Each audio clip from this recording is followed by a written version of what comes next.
So ayan guys, meron tayong Mitsubishi Montero Sport 2010.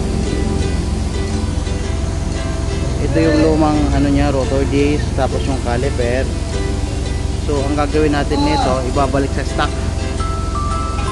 So pag binalik natin sa stock, papalitan natin yung caliper, papalitan natin ng rotor disc. So ayan.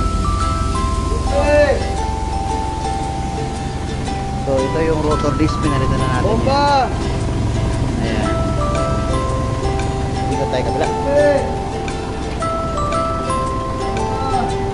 So ayan, ito yung rotor disc, pinalitan na natin. Pinalitan din natin ang caliper syempre. Brake pad, Brembo brake pad yan, pinalitan na rin natin. So nagpalit din tayo ng brake hose. Ayan. Ito yung buong caliper, pinalitan natin yan.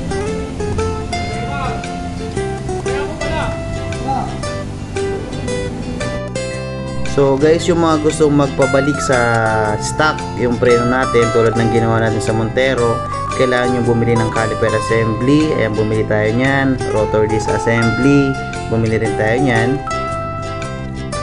So syempre dapat meron din tayong brake pad. Ayan, bumili tayo ng brake pad. So ito yung brake pad is angkop na talaga dun sa caliper, tapos rotor disc na nabili natin. Maliban dun sa brake pad, meron din tayong brake kit o disc kit.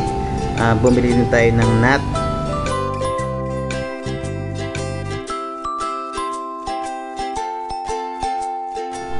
So guys, ito back to stock na. Balik sa dating caliper, rotor, brake pad.